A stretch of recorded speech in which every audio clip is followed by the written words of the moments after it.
On the property tax cap, there will be no immediate relief for property owners who continue to see their bills increase. In fact, the next round of tax increases are actually right around the corner for many New Yorkers, and they'll have the opportunity to make their views on that known next Tuesday when school budgets come up for a vote.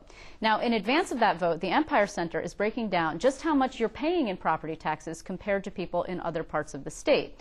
They've actually put together a ranking of the highest and lowest tax rates in each region and an interactive database, so you can figure out where your community ranks.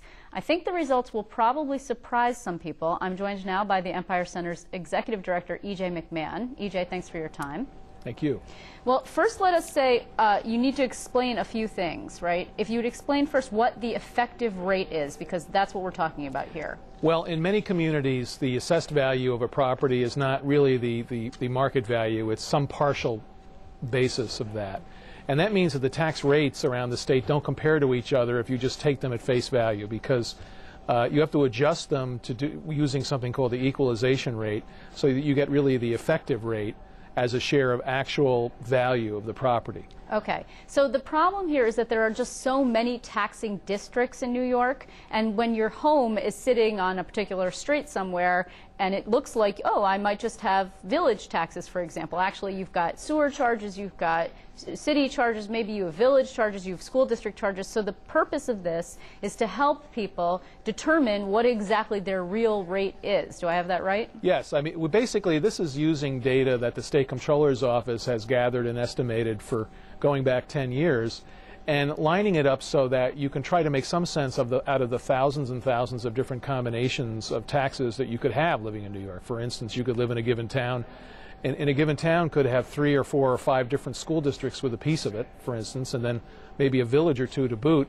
So you can't simply say that taxes in the town of Amherst or the town of Colony or the town of Marcellus are a certain level, because people in those towns can live in any number of different school districts and so on. So what our search tool online does at See Through NY's benchmarking New York site is it lets you say, I live in this school district, in this town, in this village, if you're in a village, and that lets you narrow it down.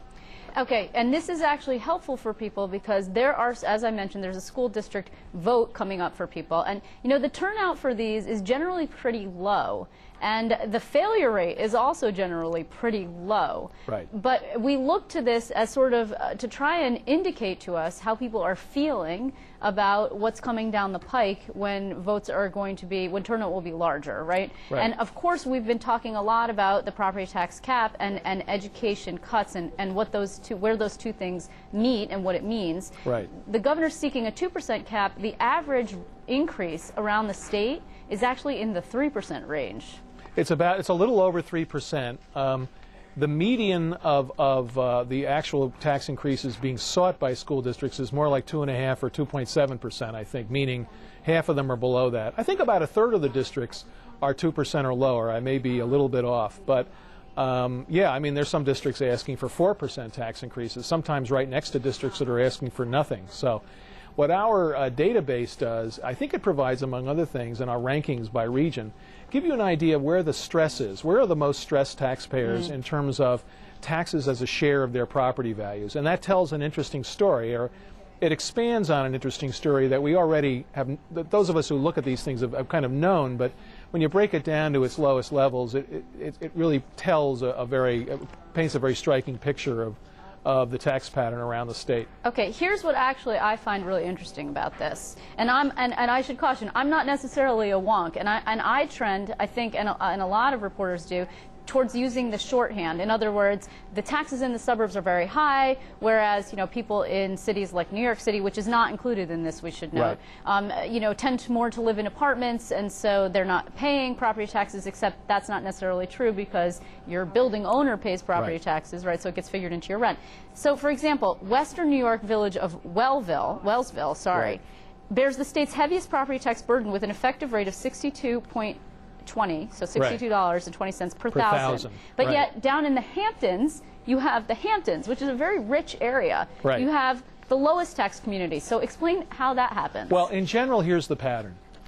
Wealthy resort areas, that is, areas that are sparsely populated and don't have much in the way of school districts or municipal services, but have seasonal populations comprised of people living in really valuable property. And what fits that description better than the Hamptons? Yep. And what fits it next best? Well, a lot of areas of the Adirondacks. Sure. Those are the areas that tend to have very low tax rates as a percent of property value. So you look at Sagapanak, and it's like a $1.80 or something. But remember, there may be just a few hundred or a few thousand houses there that have an average value well into the millions. So that's why they raise what they need, which is less than what most places need, being a seasonal community with a rate that low. Mm-hmm. That's also true. You'll also, again, in the capital region, the lowest taxed place in the capital region, in fact, several of the lowest ranking taxed place in the capital region are, for instance, the town of Edinburgh and different permutations of it, which is in Saratoga County on the shores of Lake Sacandaga. It's a resort area. The places that have the highest tax rates as a percent of property value are the places that are both poorest and have the lowest property values, which are generally upstate. So what you have is a situation where people who actually can least afford it are paying the most amount of taxes. I mean, how do you fix that situation? Well, a property tax cap actually fixes that? Well, here's the ironic part of that, and we didn't expand on this all the way in our report, but other studies have shown. Taxes as a share of income in those places with high property tax rates as a share of property value are actually not the highest in the state. The highest property taxes as a share of income tend to be in yet another type of place, which is downstate suburbs. That is, say, Suffolk County, Westchester, Putnam, Rockland. Those are places where property values are high, so that a family you would by all accounts call typical middle-class family, the median family income in those places is over $100,000, and the median home price is typically $400,000 to $500,000. So their rate is low, but what they pay is actually a higher percentage of their income, because in places like Wellsville, the median home price may be only $60,000 or $70,000. So this is actually really pretty fascinating, and I would recommend that people, before they head out to vote, assuming that they will, which they of course should, on their school district budget, that they should actually take a look at this. If you would just quickly give the address, please, EJ. Well, we have our transparency website's called www.seethroughny.net, pardon me, www.seethroughny.net, right, or .com.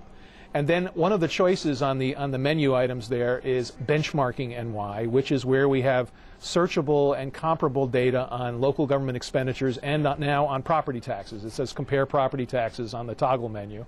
And you go down there, and then you can look just at one community, or you can look at several. You can put in a property value and see what type of tax it yields. Now, I got to give a caution here, and there's a note on the site. Our tax system, property tax system, is so complex and so inconsistent around New York that the ultimate warning here is your mileage may vary. We tested it on a couple of our own homes around the area and around the state.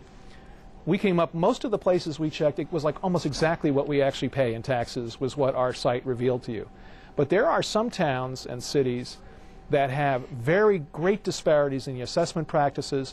Even the numbers the comptrollers estimated can't really narrow down what the tax burden is. So you may live in a place where you put in a property value for your own property just to test it and see what does it say is the taxes, and it may be higher or lower.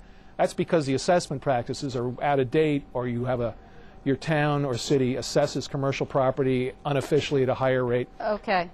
So use at your own risk. However, it should give people a pretty interesting view into the rather tangled web of property taxes and property tax assessments. I want to thank you very much, EJ, for being here. We'll see you soon. You're welcome. Thank you.